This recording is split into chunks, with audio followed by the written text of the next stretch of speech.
So DWP are a partner in what we do. And rather than just go, okay, Kickstart was good, but it's finished now.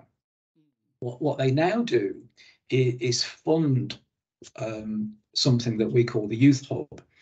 The Youth Hub is run by the voluntary sector, Blackpool Under Fire Volunteers. Its function is to support 18 to 24-year-olds on universal credit and support them into either long-term education and training or into employment. When those youngsters come into the Youth Hub, one of the biggest issues that's identified by the volunteers in the Youth Hub is the mental health of those young people coming in. And significant mental health issues are the biggest barrier to them progressing into education. Obviously, those youngsters have every opportunity to go and see their GP if they want to access mental health services in a medical model if they want to. And for whatever reason they decide that that isn't a route that they want to go down, or they've gone down that route and found it hasn't been helpful. So again, working in partnership, we have a mental health team at the Primary Care Network. We have a mental health occupational therapist. We have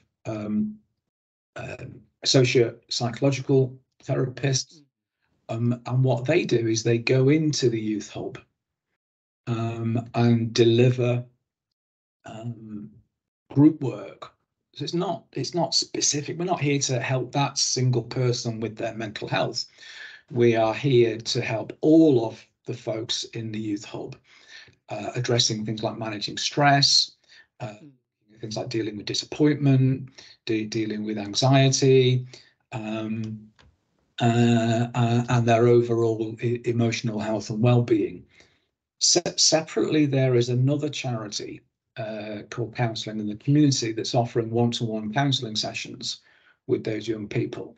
And we're putting training into the volunteers in the Youth Hub around, suicide awareness. What do you do if somebody's self-harming? That sort of joint working relationship, and taking healthcare into the Youth Hub rather than simply saying to those youngsters, go and make an appointment with your GP.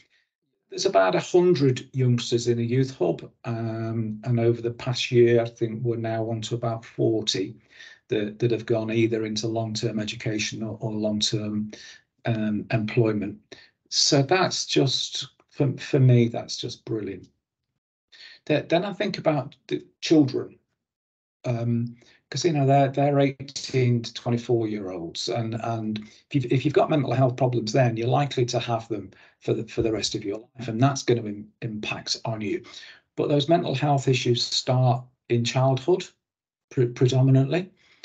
So we had over 140 Fleetwood children attending A&E as a consequence of self-harm.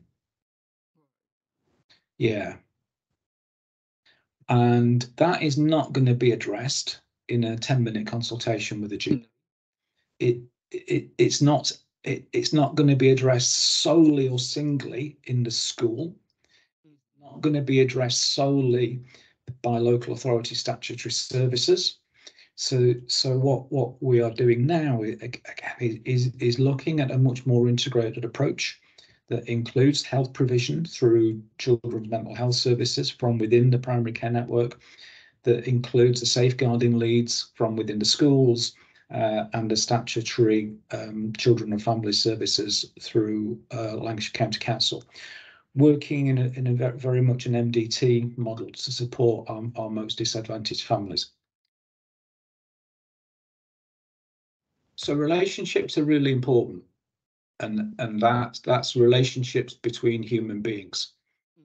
And it's not simply a matter of two organisations agreeing to work together, because what's important is that human beings in those organisations choose to work together and spend time building those relationships, because those relationships then lead to trust and understanding. understanding. And when that is in place, things can happen at pace